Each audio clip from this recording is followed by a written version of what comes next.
I built an e-commerce business at that time, and I sold some fitness products, and our revenue was about 1.2 million, about 18 months.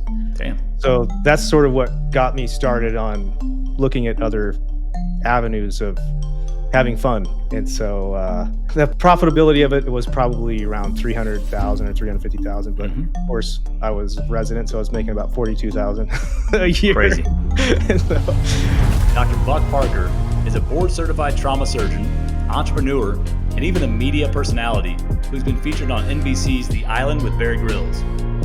He's built multiple businesses in telemedicine and healthcare innovation, and is on a mission to help physicians reclaim autonomy, financial freedom, and purpose.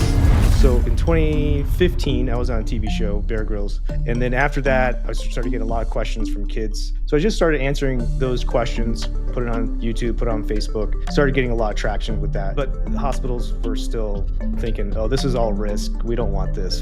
In November 2020, and Fauci was saying everyone's going to die, don't go outside. So I went on live and kind of talked about that. Of course, I can say things that are more controversial, but of course I got called the fat shamer and all this other stuff. All these people called my hospital, said this guy's spreading misinformation, needs to be fired already. So they said, we don't want you to come back and play in our sandbox anymore. Said, I'll take a 3-month break or 6-month break. Of course, I was making $100,000 a month with Bitcoin anyway, so the joke was on them. Welcome to the Doctors Investor Club podcast, where physicians and dentists come together to elevate their mindset, build their assets, and create a lasting legacy. I'm your host, Dr. Kyle Stevenson.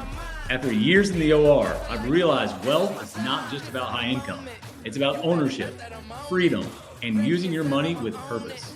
Here at the Doctors Investor Club, we share the strategies the wealthy already know: owning a business, real estate investing, becoming your own banker, and intentional investing.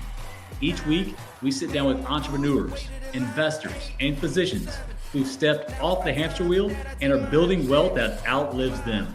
Because at the end of the day, it's not about how much you make, it's about how much you keep and the impact you leave behind. Let's get into today's episode.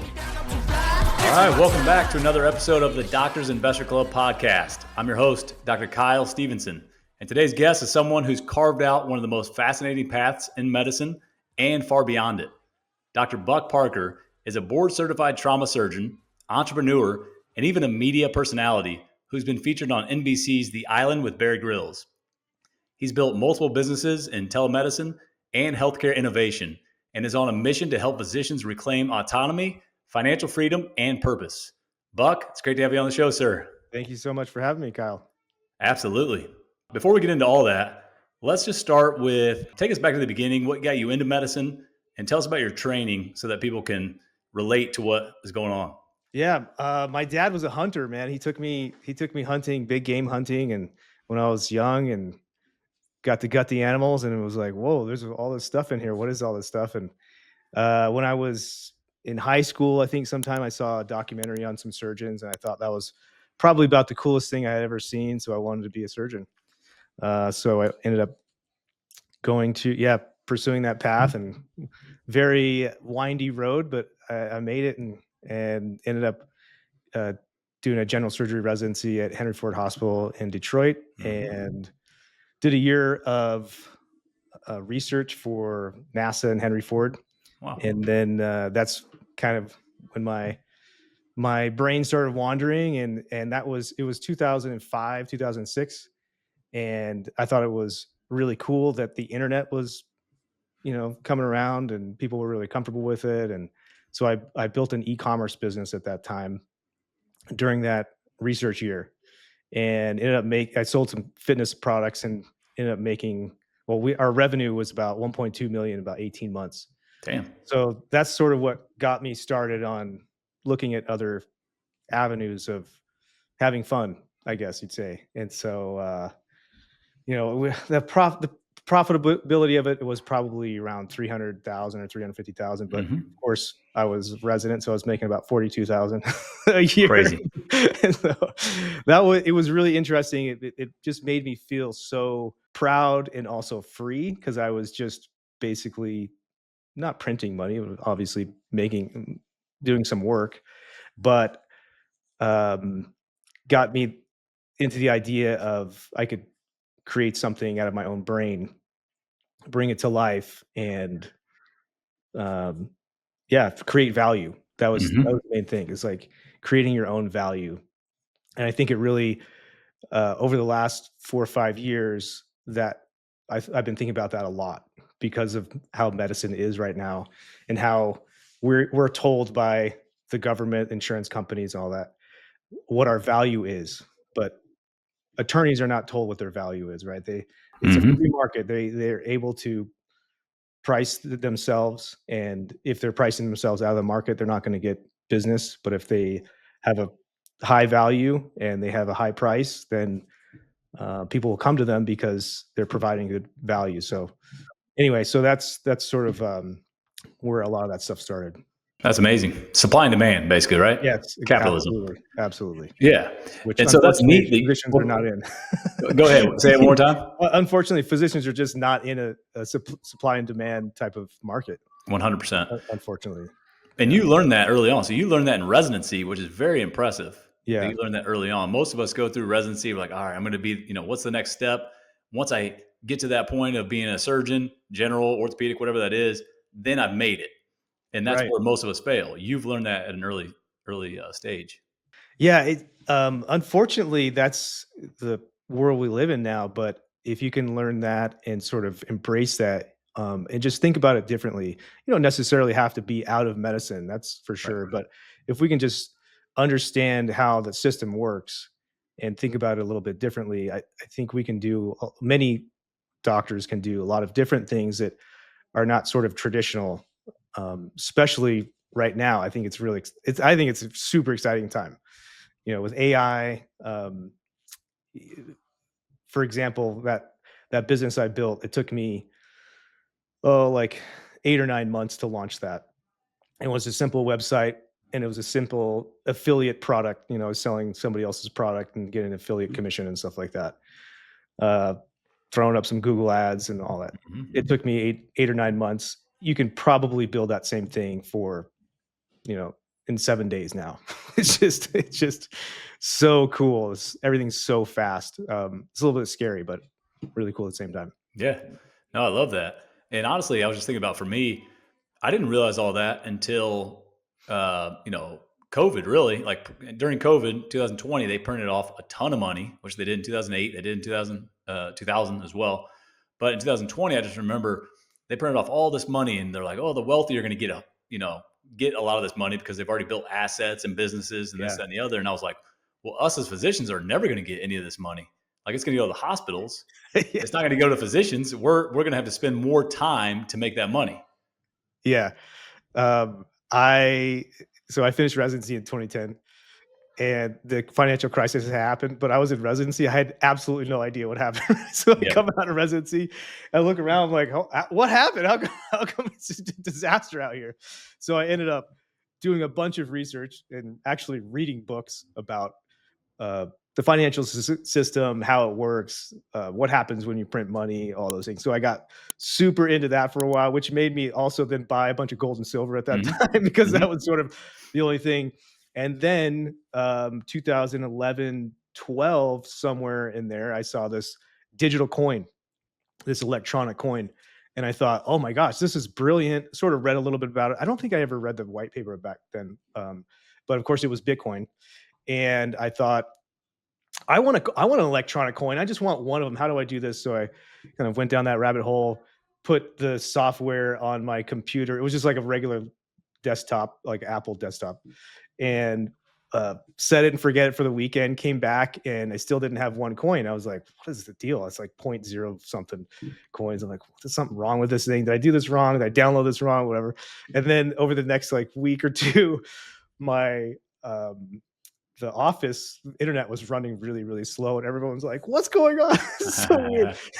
And then I realized, like, "Oh my god, I forgot I have this software on here." I'm like, "Oh, did I download a virus or what happened?" So ended up making like a half a Bitcoin on there and just deleting it. And then I probably wiped that computer somewhere, sold it. So I don't even know where there's like a half of Bitcoin floating around somewhere. Somebody's So going to want anyway, that. yeah, I've been like super interested in that stuff since the beginning. And uh, the more, unfortunately, the more you read about it, the more you think maybe I did the wrong thing in medicine. But medicine's great. I think it made me the person I am today, and you know, have amazing experiences. You get to help lots of people, so that's Mhm. awesome. Not, I think I got to a point where I felt a little like I wasn't growing anymore. I wasn't um, evolving, and I was sort of forced to evolve. My stories, I sort of forced to evolve, but it was really a great thing for me. That's amazing. I mean, we're going to get into that because a couple of things you touched on right there. Macroeconomics, every doctor, everybody needs to understand it. And so we'll definitely talk about that a little bit. Let's talk about your story and how you were successful trauma general surgeon. You've obviously understood, how to build a business. You've understood macroeconomics. You got into Bitcoin early, which is great because now it's at over 100,000. You were back in the day when it was probably less than 1,000, which is crazy. So, Yeah, well, I started really like buying Bitcoin was like 3,000 or so, but mhm, that at that time I tried to mine it. I didn't even know it was called mining, but I tried to yeah, mine it. And that was 2011, 2012, I'm not really sure. So that was hundreds of dollars or something. Um, or maybe even less, I don't know. But I really started to understand crypto in about 2015, 16. I think right before the peak in 16, I sort of heard about it again and again. It's this thing, it kept coming up, and I'm like ignoring it. And I remember being in the hospital looking at something on I think Coinbase or some crypto something, and it was just going vertical. And I thought, oh my God, what am I doing? Why am I not understanding this? This is it. I have to figure it out. So of course, then I bought a bunch of tokens, and it immediately crashed a month or two later, and I lost all this money. But that was the beginning of that, and so I said I have to learn about this. Um, Later in 2020, I ended up I met some people 2016, no, 17, 18. This guy was mining Bitcoin. He had 6 Ferraris. yeah, I'm like, "Oh my God, what am I doing?" Look, these guys work, but they don't work like us, right? right. They don't work And like tell the story how you met them. those physicians. Just okay, yeah. So um, I was working as a acute care surgeon. I worked for a acute care surgeon for about 10 years, from 2010 to 2020. 16, 17, I I wanted to get a GT3, right? So everyone's like, "You're an idiot. Thing costs so much money. What are you doing that for? You're a douchebag." All that stuff. Hey, I'm gonna get it, and I'm gonna keep it for a year, 2 years. And I had a friend who was super into it and into cars. And he said, "These things they don't depreciate much, and so if you get it, a couple years old, you probably miss most of the depreciation. You sell a couple of years later, you barely pay anything for it." So I did that. I bought that car. Well, I bought that car literally the next day. A friend said, "Oh, you have GT3. You got to meet these guys that have this car club." So I go on this day trip. I meet a bunch of dudes, Ferraris, Lamborghinis. Uh, Eventually, one of those guys got a Bugatti, and just got introduced to a different world. And of course, for us, our entire world is medicine forever. Mhm. And I just never really spent much time outside of medicine. And so then I started going on some trips and got introduced to um, a company that would run these. They call them rallies, or basically it's just a 4 or 5 day little trip with a bunch of people, and they'll set up a route for you, and you get to drive in the back roads of where Utah, Colorado, Wyoming. And it's just fun, and go to nice hotels and have dinner and stuff, meet different people. So that's sort of how I've started meeting a bunch of different people and different walks of life. Making All these people are making tons of money, just lots of different ways though. And this one guy was his main way was mining Bitcoin, like a commercially, not just putting a couple computers in your house, but going to a commercial company. And at the time is Core Scientific. So I work with Core Scientific initially, and if you look up Core Scientific now, they've moved from mining Bitcoin to all AI, and they did some deal where they made like 19 billion. They sold. But anyway, so I work with. He sort of gave me a little bit of information, not too much, because he is, those guys are also like a little bit. I'm going to keep my secrets. Keep it close to the chest. Yep. Yeah. But he gave me enough information where I could run with it, and ended up buying $250,000 of Bitcoin miners, shipping them to Core Scientific. Core Scientific took care of them, and essentially they would charge me for a monthly fee for each miner. It was I think it was 100 of them, and it cost about 13,000 a month, which at the time I'm like, yeah, I'm making good money, but I don't know if I want to dump 13 grand a month. Yeah, that's a lot. So it was early 2020, and Bitcoin was like less than 10,000. And so I thought, well, if it goes up a little bit, I'll probably be in the black. But if it stays here, if it goes down, I might have to put some money into it for a few months or maybe a year or something like that. But eventually, I think it's going to be worth it, because I'm going to make Bitcoin. It's going to go up eventually. Like, it took me about 2 years though to really wrap my head around that and decide like this was an okay thing to do. And so I got a little bit lucky timing wise. I got the server, the miners, and then probably within 6 months, Bitcoin went from like 9,000 to 25,000. And then all of a sudden, I'm going from negative a couple $1,000s a month to I think I was making 2 Bitcoin a month at that point. So you're going, then now you're profitable, 50,000 minus 13, whatever that is. So, and then over the next year, it goes up to 60. So now I'm making even more.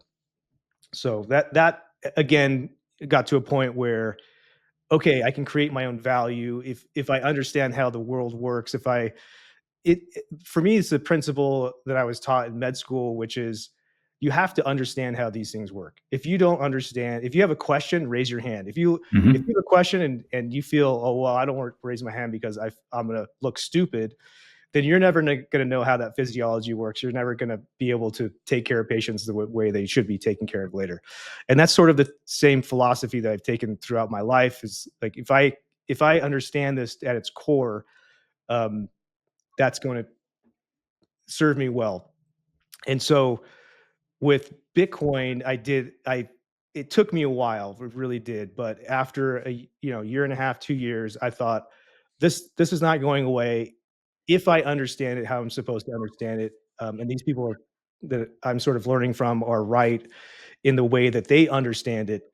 And this goes back to the time where I took a couple years and went into the macroeconomics and how money is in our country and all that.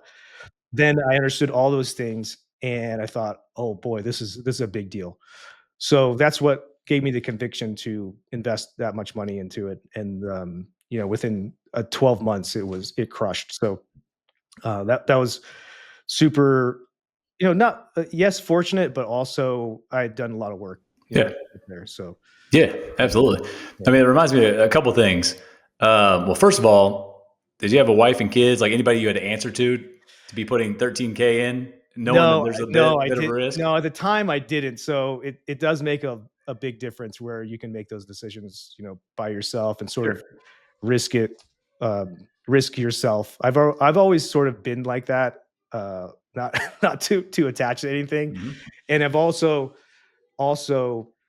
had a high risk tolerance, I think, for, most, like that business I started in residency, that cost me like $15,000 to start, and I was making $40,000 a year. So my options were to either make it work or make it work, kind of thing. Exactly. So love that. Another thing I'll bring up that you reminded me of is throughout residency, I was studying Robert Kiyosaki, and he always talked about how doctors are essentially poor, at least poor mentality, because we grew up not making mistakes. We were always the A student.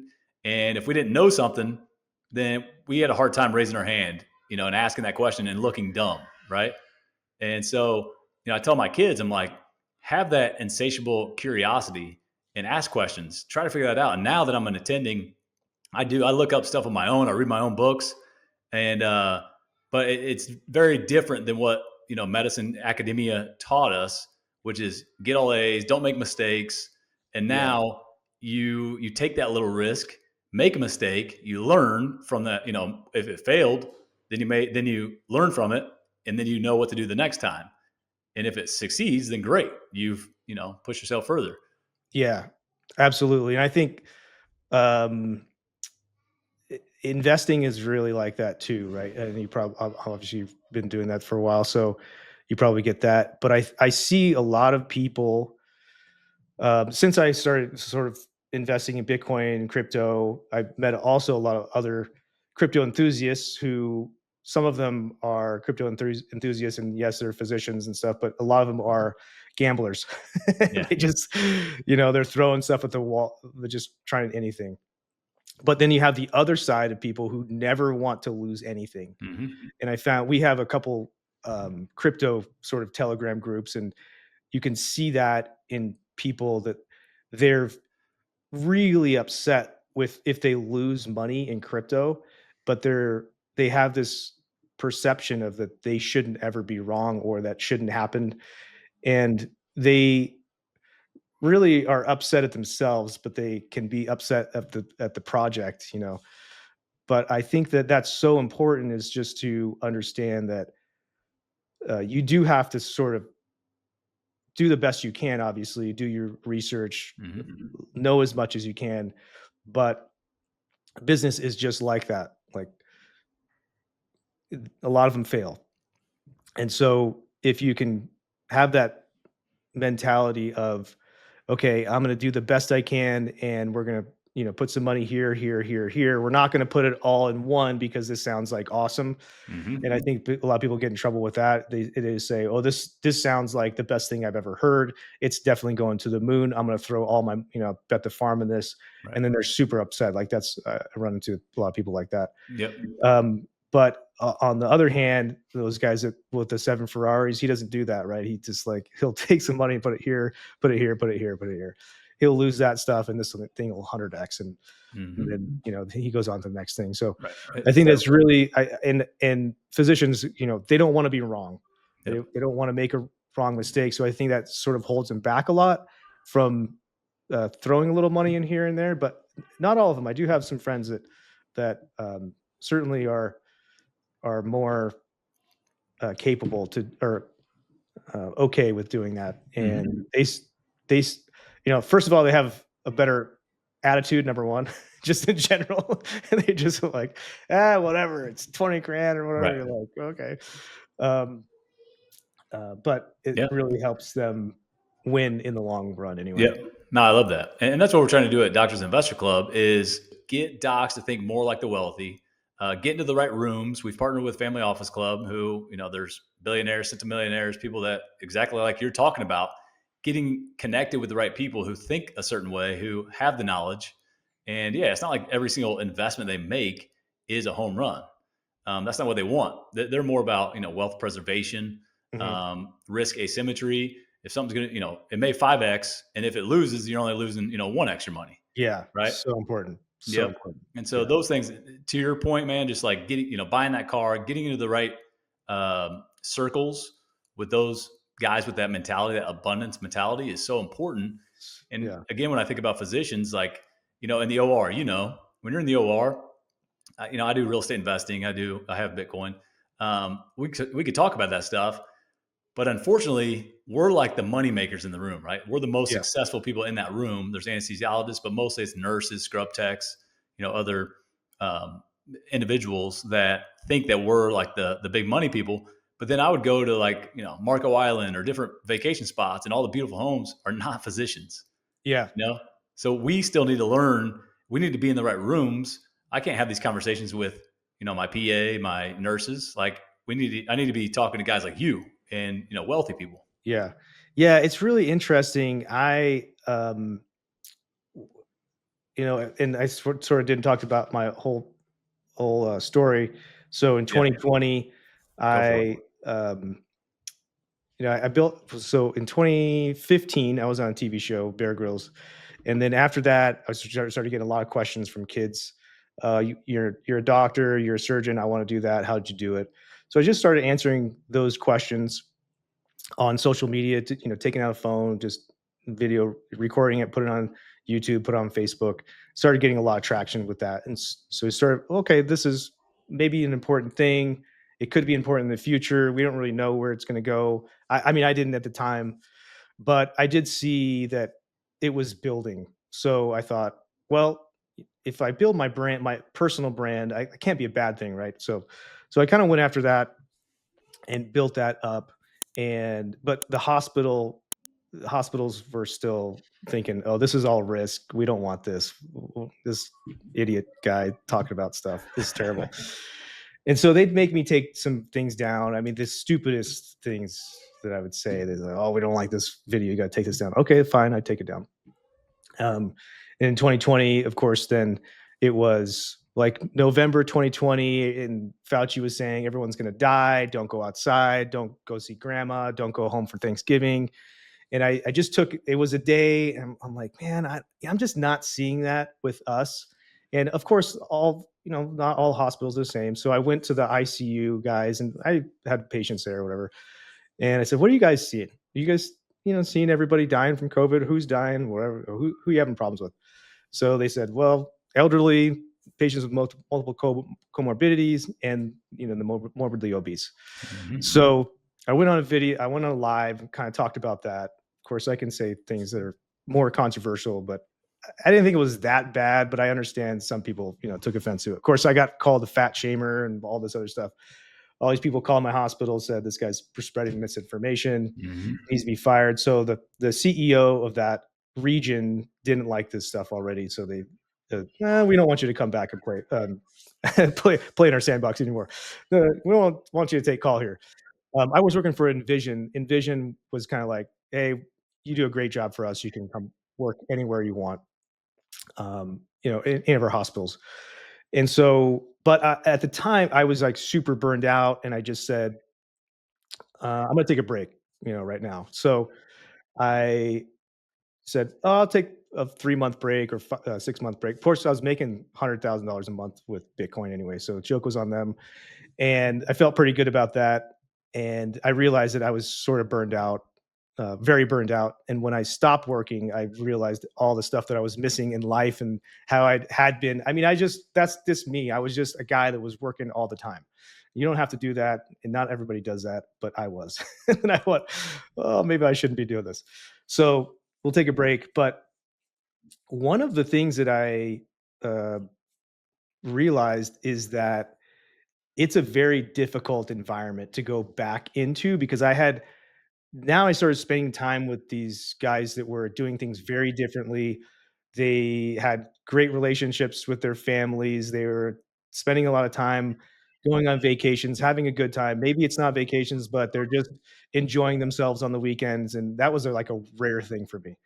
So, and of course, they're doing things that are differently. They're thinking about things a lot different from us.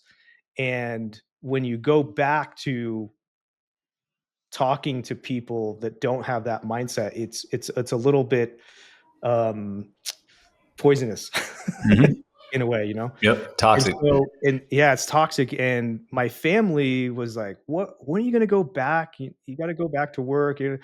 And I kept thinking about it's not bad going back to work, but man, I'm kind of scared to poison my mind with that that sort of environment again.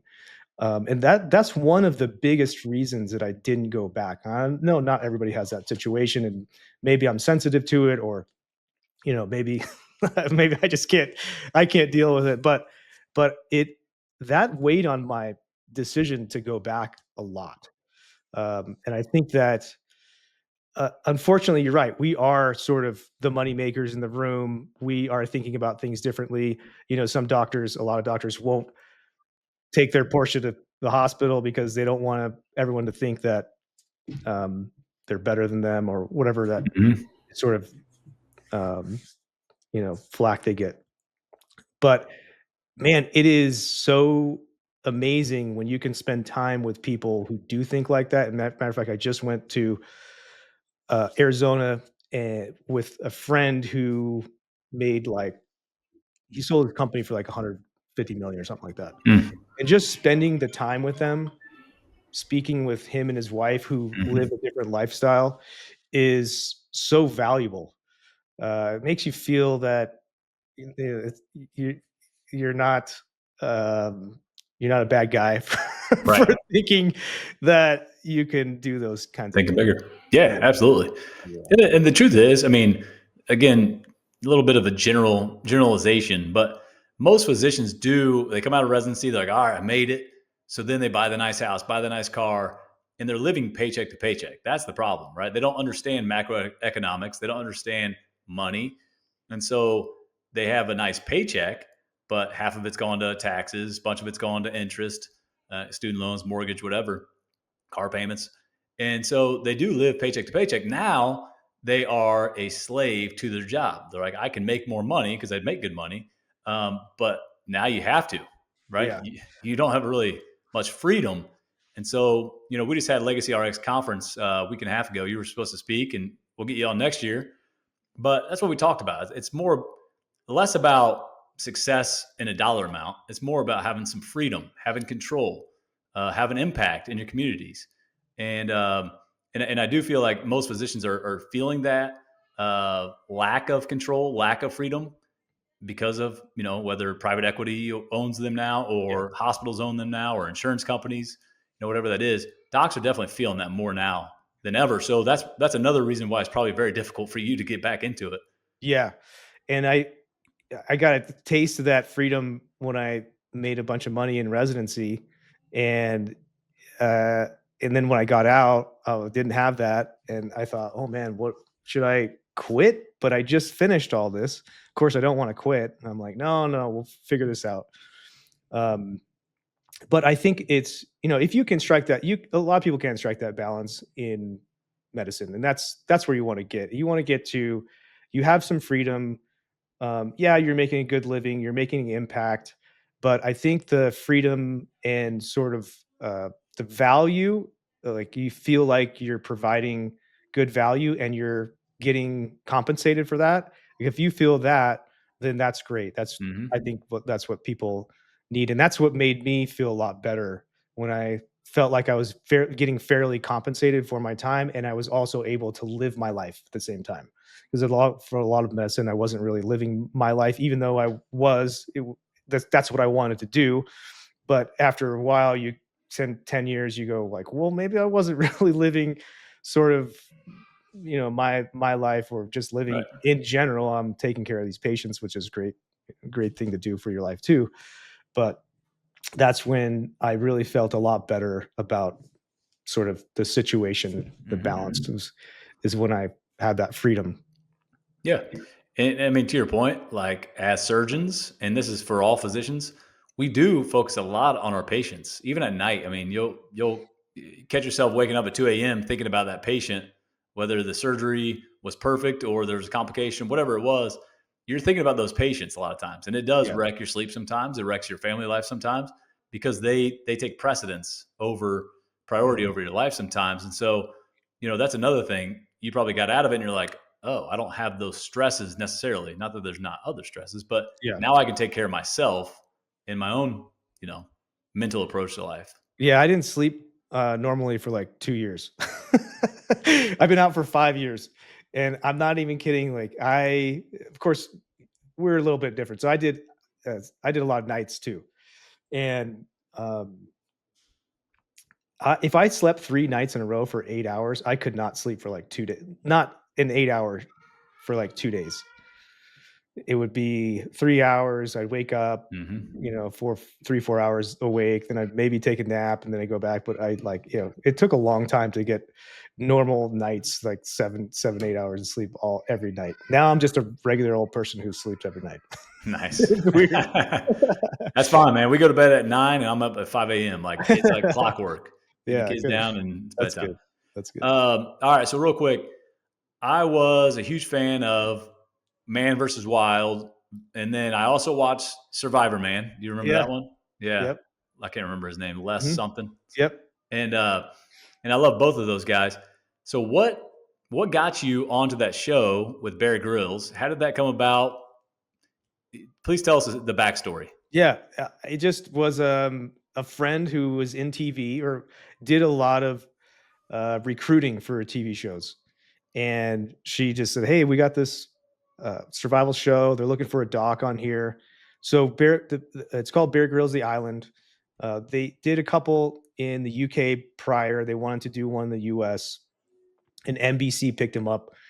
Um, and what the difference was for this one is like for us, it was like 14 guys on a deserted island for we didn't know how long, 1, 2, 3 months. We weren't sure. They didn't really tell us, but they didn't want any cameramen there. They didn't want any staff. And so we were going to shoot everything ourselves. And in order for that to happen, they needed somebody to sort of medically triage if anything went wrong. So they had me and a paramedic. So they were searching for at least two in case one of us left, right? The other guy could take over. So yeah, they just said, you know, can you do regular triaging and stuff? And so we had an island, and then there was an island next to it, and that's where the staff was. That's where the sort of rescue team was, and all that stuff. And we had radios, so if anything went really bad, we called on the radio and say, "Hey, we're having a problem."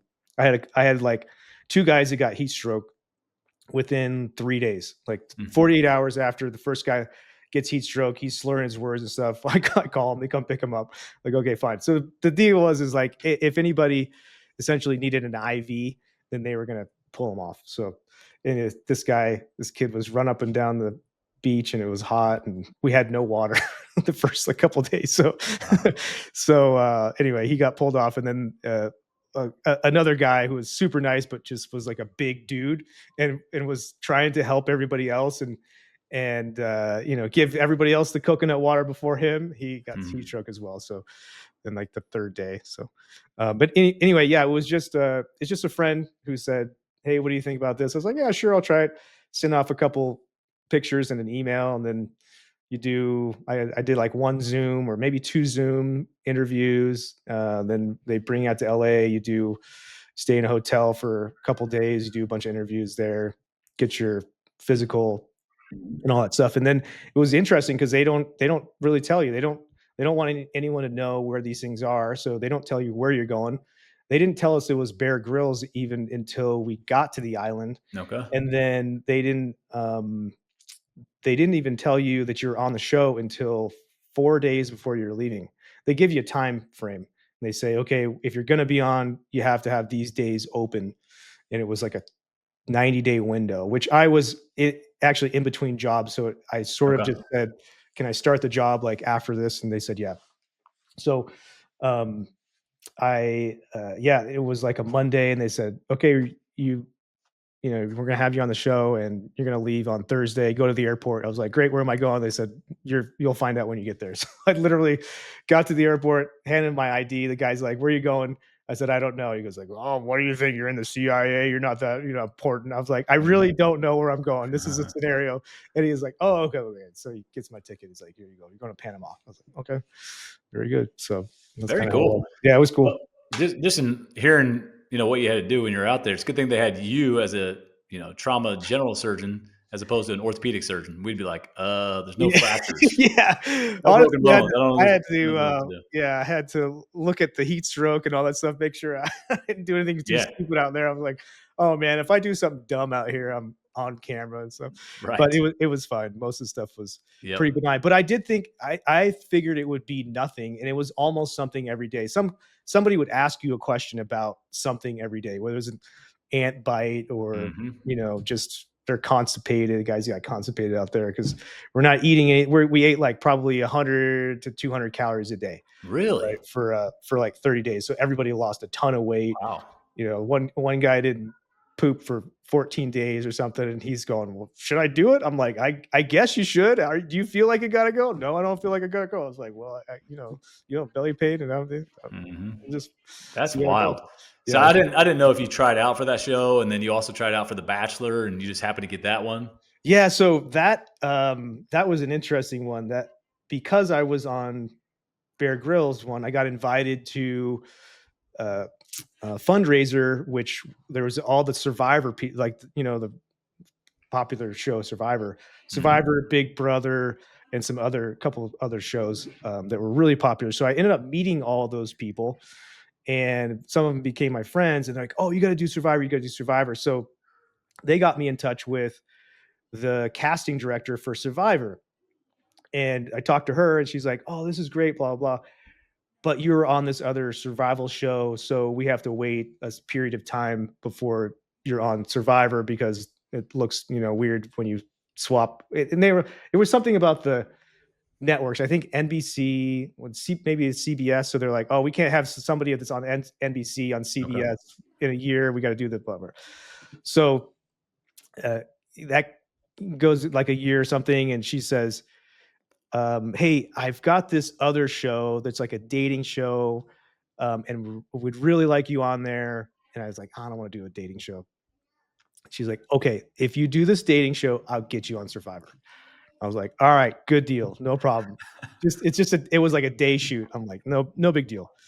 And of course, I do that, and then she gets fired like 2 months later, and so I never got to go on Survivor. So you did go on the dating show though. I did the dating Okay. show, which was, stupid. And Yeah. it was a terrible time because it was right in the middle of that Me Too movement. Mm. And they're like, "Oh, you're an awful person. You got 10 girls and it's you," and blah, Yeah. blah, blah. And Yeah. You can't win.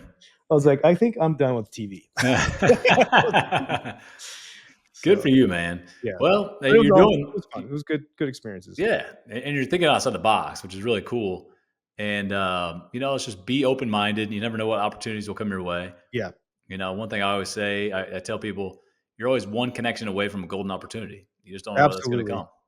Absolutely. And those shows really got me in uh understanding that and getting me in touch with lots of different people and Hmm. different walks of life, and the same thing of like outside of medicine, thinking differently, um, and just understanding the world a little bit, well, not better, but just different. Hmm. But also over time, I have realized that's so important to build those relationships with different types of people in different Yep. areas. And matter of fact, you know, the card that, like, that was a huge inflection point for me in my life. And then through those people, I ended up meeting my current partner, who is, maybe he's a billionaire. I don't know. He won't really tell me, but we got together, and even though I'm not really a tech guy, because I work with these other people, right, in this crypto project, the new guy really was interested in what we did before. And he's like, "Look, I'm a network and computer engineer, but I don't understand crypto that much. And so let's partner. You tell me what you guys did with this crypto project, and I think we can build something better."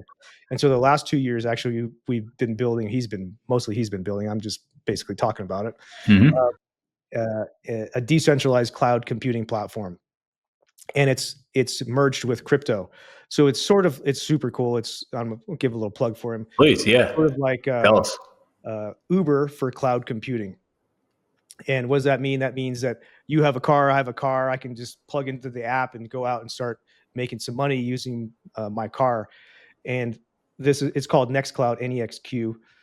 And everybody at home has their home computer, and you can plug your home computer into the network, and Nextcloud uses your computing power and pays you. They pay you in their own token, of course. Hmm. But so essentially, you have a computer sitting home doing nothing. You can start earning, sort of a passive type of income, which is kind of fun. That's great. And it's a new technology, sort of like upgrading the phone. 20 or 30 years ago, you had these flip phones or whatever they are, and then the iPhone came out, and it was like this huge upgrade. So this is what he's Mhm. trying to do with cloud computing. So Mhm. pretty exciting, because cloud computing is also AI. AI is a huge boom right now, and so it's a really exciting time to be in that business. Good for you. No, absolutely. You're ahead of the times for sure. I mean, with AI right now, just in talking to people that are deep into that space, they're talking about it's not an exponential curve. Like this is like a straight up wall, vertical thing that's going on, right? Like AI Yeah, is here. yeah, it's crazy. Yep. Over watching it over the last, I guess, 2 years or 18 months, they went from, "Oh, this is kind of a fun thing to fiddle with," to, "I'm not functioning very well without it." Yeah.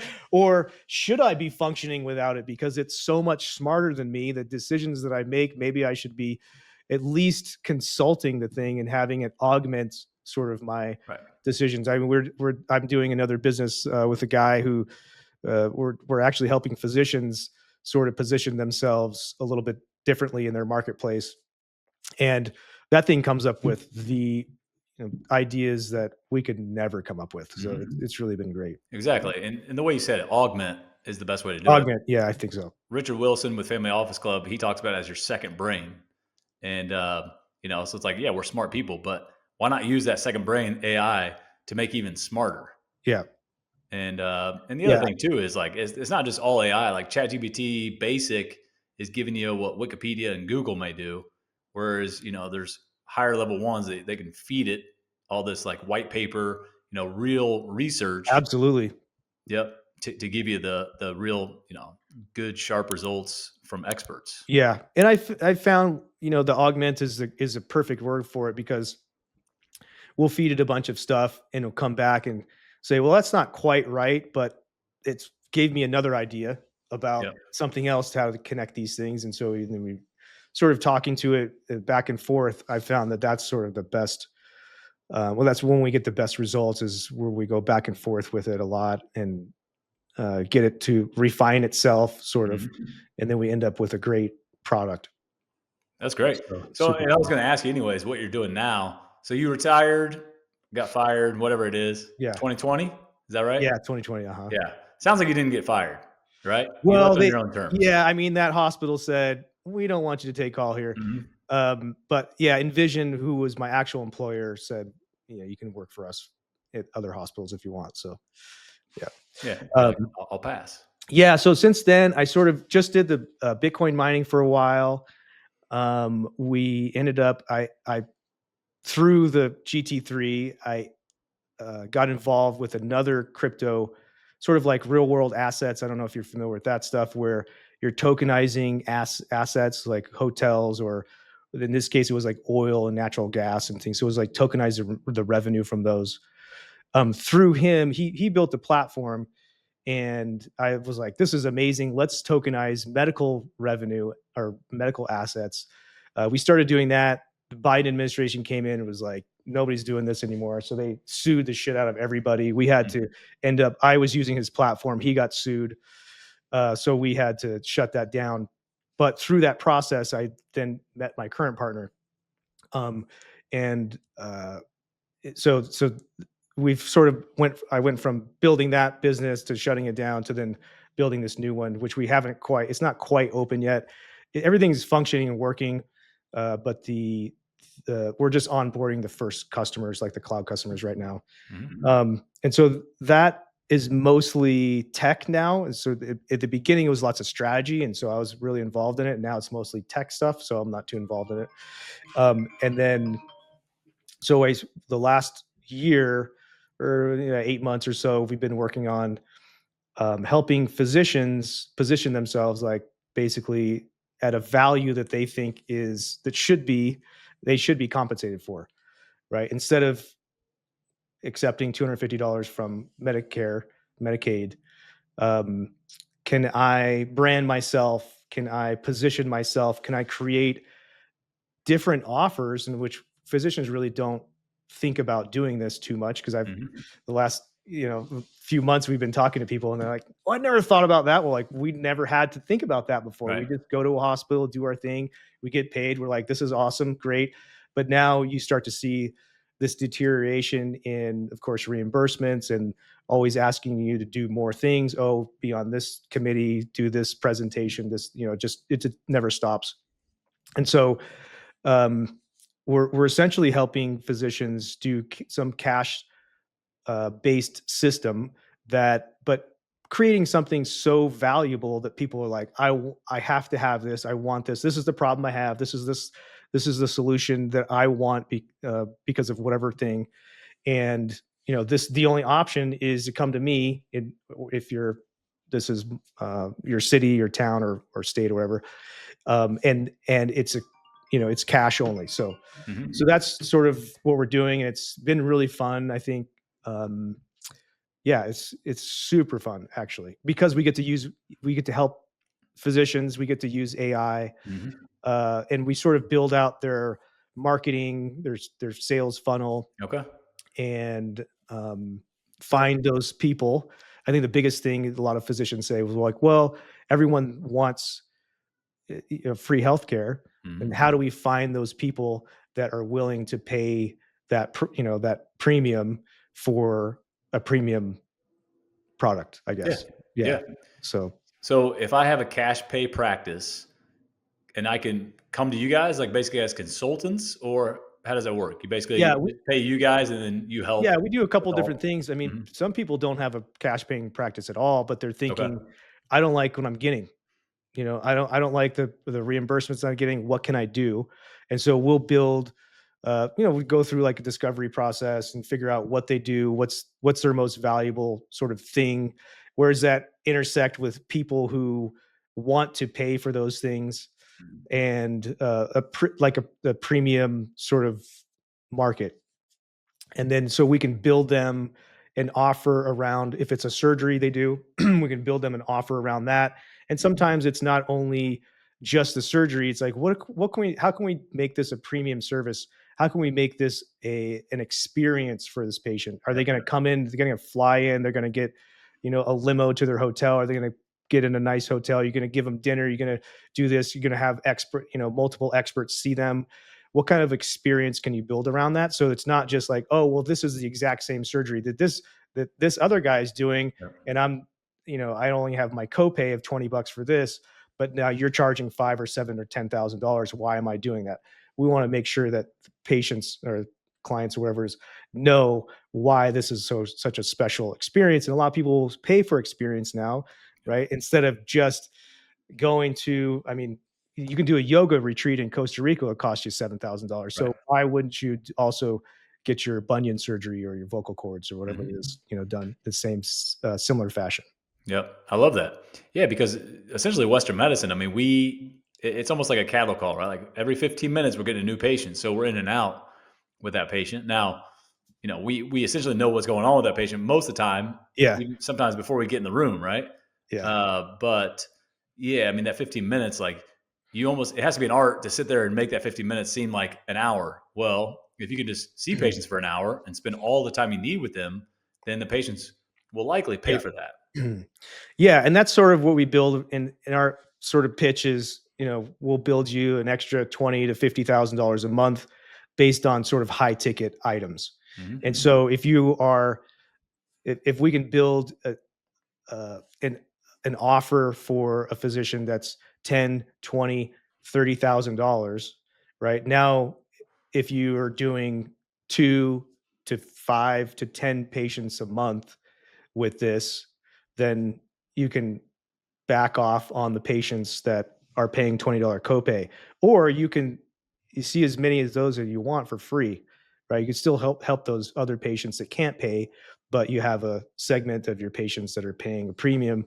You're Mhm. doing a special service for them, changes your whole flow. So now you're not seeing 50, 70, or whatever you guys see, Yeah. 50 patients a day, right? You can take care of patients a lot better because or you give them a lot more time at least, Mhm. um, because you don't have to see that volume anymore. Yeah. I love that. I love that. Real quick, so um, going from surgeon to entrepreneur, and it sounds like you start doing this as a resident. So you've definitely learned that way earlier than most of us. But what was the mindset shift that you've had to make going from physician to entrepreneur or business owner? I think, And how'd you learn that? yeah, I think the most important shift was meeting different people outside of medicine, and I think that we have to see somebody else do like we can think of something, but if we've never seen anybody else do it, it's really hard to just set out and do it. Mhm. But if you're seeing somebody else do those things, um, then we're all pretty smart. We can figure that stuff out. And that's kind of what I did too, right? I saw some other people do it, gather as much information as possible, try to pull them and say, like, "Can you tell me more and show me how to do this?" Some of them will show you, some of them won't. But I think that that's uh, I would say the most valuable action is to, like what you're doing, is get people in different scenarios, get around those people that are wealthy or they're doing things differently, and sort of learn how they're doing things, what they're doing, how they're thinking, how they think about things. I think it's something's very interesting. You probably get this is when meet people and I say I'm a surgeon or whatever it is. A lot of wealthy people, you know what they say to you? Thank you for your I was service. gonna say they have respect for it for sure. They're respectful. You know why? Mhm. Because they know we're putting up with a bunch of bullshit that they don't have to do. Sure. Yeah. So I always thought that was really interesting. I'm like, Mhm. hmm, It's true. I mean, it could be a thankless job, right? yeah, Yeah, it and they can know how be much work you put into it. Um, but I like that you said that. I was thinking about, physicians make just enough good money to where it's easy to stay comfortable, yeah. right? And I remember getting into real estate investing and bought my first real estate property. It was $75,000, put, $40,000 into it. HVAC got stolen. I'm getting out of the OR and I'm like, why am I dealing with this crap? What am I Yeah, doing? Like, I could just keep being an orthopedic surgeon. My wife wouldn't give me any heck. Like, I can just keep doing this. But I had a goal in mind. I knew what I wanted to do. yeah. And it's taken me a few years to get to where I want to be. But I think docs just we're so comfortable making that living that it's hard to get out of that comfort zone. So hard. Yeah, and I think, I'm not sure if I would ever got out if I sort of wasn't pushed a little bit too.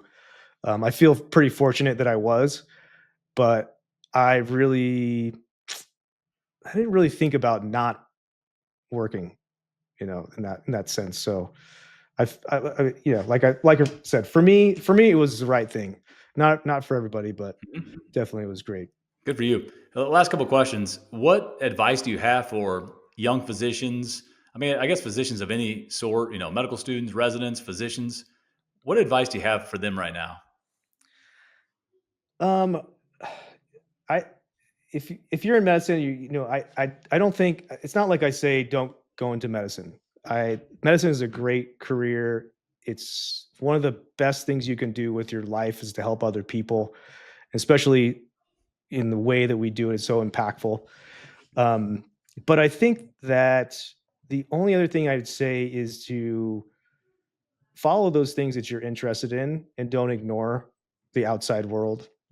Don't ignore your interests other than medicine, because I think that when I did that, that put me on the right path, or at least got me started. And without that, you're not going to go anywhere. You're going to be in a little bubble. You're never going to grow. You're never going to evolve and all that. So I think that's what I'd say. It's great advice. Yeah. Again, I mean, to bring it back, I'm a spokesman for a certain supplement company, and I've been doing this for a couple of years now. And it got out. I got a phone call last week, a couple of weeks ago, at my office from a first ballot Hall of Famer. I won't mention his name, but he played in the NFL for a long time, and he loved the product. And him and I have talked on the phone now a handful of times, and we talked for like over an hour. He's just a good, genuine guy, and he just loved it. Loved, my story, and we've connected. I would have never even, known how to get a hold of this guy or anything, right? Like you never had that connection if Yeah. it wasn't for doing something out of your comfort zone. That I knew that people are going to be judging or being like, why is he doing Yeah. that? Well, you just never know what can come about. It's so great. I think that's so important to get connected to people like that. And the only way you're going to do that is taking a little risk. Mhm. Yep. Real quick, I always finish with four final short questions, Sure. but I do want to get your take on. We talked about Bitcoin earlier. I've read the Bitcoin Standard and a couple other Bitcoin books, and I've had it for years, but I didn't really buy into it until more recent, until the last few years, and uh, and now I'm kind of all in. Like I enjoy it. I still do real estate investing, still do other things, invest in other things, but let's talk about real quick just your understanding of macroeconomics and the whole fiat currency and how the dollar continues to get devalued, Mhm. especially as we came off the gold standard in 1971. We continue to print money more and more every single year now. Mhm. um, why is crypto, Bitcoin, things like that so important for everybody to understand? Yeah, I think just the technology of blockchain technology is going to be important, really important in the next few years. I think it sounds like basically the entire financial system is going to go to blockchain technology. So understanding that, and the reason is because it's m- um, much more transparent and easier to move everything. The fees are less. Of course, somebody will find how to make money off the fees and all Right. that stuff, Of course. but it'll be a lot easier to track and manage. So I think that probably everything is going to be blockchain: titles, stocks, bonds, all those things. Eventually, I see um, these countries going to blockchain as well for their digital money, essentially. But the bottom line of Bitcoin is that nobody controls it, and the countries don't control it, and I think that's the most valuable part of it. As long as nobody cracks the code or anything like that, then you have this money that's decentralized that the governments can't meddle with. Right. That's the bottom line, and that's why it was so valuable, and that's why I bought into it when I did, is because I thought, wow, if this is really not manipulated by the governments who have destroyed everything, it destroyed Mhm. the value, over lots of years, then this is going to be really, really valuable. So, Yep. And it's finite, right? You can't make and any it's more. It's fine. 21 million. Correct. And I think the conspiracy theorists would say it's scary also to have digital money because now the government can control, once they put their money out there and they control everything you do, like, oh, if you don't get the vaccine, then we'll put a Yep. stop to your account, Yeah. something like that. But Bitcoin's theory is that it's truly decentralized and they can't control it. Yeah. I mean, they're probably going to have a digital money, which is super scary, which makes Bitcoin even more valuable. Right. Yeah. That's awesome. Well, good. Any other tidbits you want to add in there? Any other It's pretty, pearls? yeah, it's pretty good. We Yeah. covered a lot. Yeah, I think so. All right. This thing at the end, we call it the pulse check. It's just a little 4 questions. What book are you reading right now? Um, oh geez. It's the real Anthony Fauci. Nice. Yeah, it's pretty Good. crazy. Good. Are we going to know all the things? Is it Um, pretty exposing? there's I was like quarter way through and I was blown away. That's great. Who wrote it? It's pretty bad. Um, RFK. Well, his Oh, team. His yeah. team. Yeah. Okay. Yep. We'll have to check that one out. All right. What advice would you give to your 25-year-old self? Man, I think two things: bet on yourself, but also follow the people that have done what you want to do. That's it. Great. That's good. What is your definition of wealth? That's just freedom.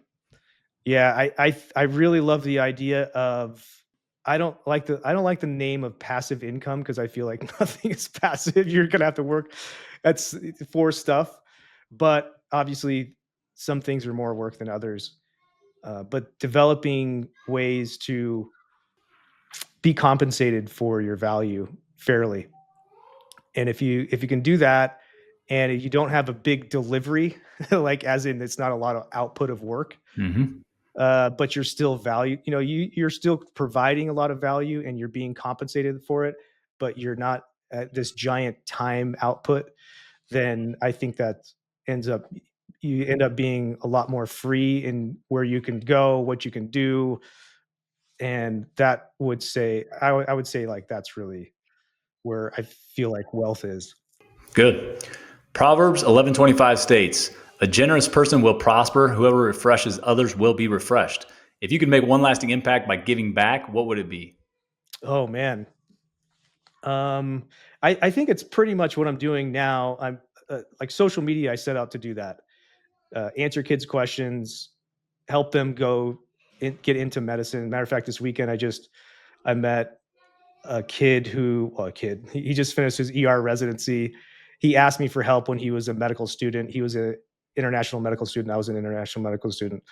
Helped him through it. We played golf for 4 hours, and multiple times he was just like, "Thank you so much. You know, you don't understand how impactful it was, and how much I looked up to you, and we drove me through it, made me get through a lot of tough times and stuff." And I never realized how much you can impact people with that. And even though it's just social media, right? But you're just talking about the things that you're going through and giving people hope and saying, "Hang in there, you can do it." And that's like sort of some of the best things you can do for people, is to empower them to get through tough times themselves, or strive for something, or have a goal or something like that. So Yeah, that's awesome. And yeah, for me, I've kind of hated social media. I got on and I've been, doing things on there. And there's some, non-authentic ness to it, to a degree. Yeah. But when I follow you and I see what you're posting on there, I love it, man. You're very authentic. You're very genuine. You're hilarious. Like, you don't really mind, not to say offending people, but you say what's on your mind. You say, the truth, I think. And so we appreciate that. Yeah. I think that's the most important thing to do in social media. And I think it's why people often struggle in it, is because they're not authentic, and but it's difficult to do, right? Because you're exposing yourself. Right. And if I showed you the messages I got last week, you'd be like, "Man, maybe it's not worth it." Right. But there are those kids out there like that ER doc who you impact. So I think it is worth it. We were talking about this. There's a little bit of a weird time where you don't have a following. There's not a lot of people watching you. You need to be authentic, but there's a space of, like, you have to get to a certain point of impact. And before that, when you're saying all these things, you're just offending people, Right. And then you start to get people say, "Oh, wow, I really resonate with that. That really helped me."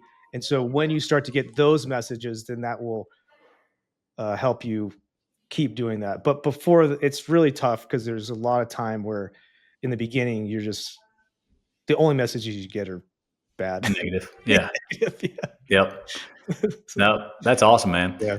Buck, we appreciate you coming on. You've shown for having me. everybody that, even with adversity, physicians can build wealth, create freedom, still live with purpose and passion.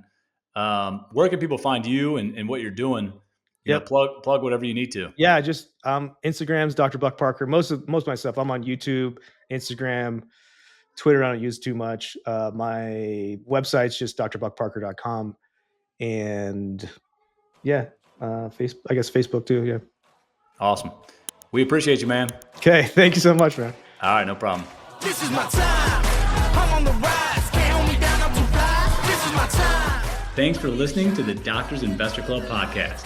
I hope today's conversation inspired you to think bigger, dream bolder, and take the next step toward financial freedom.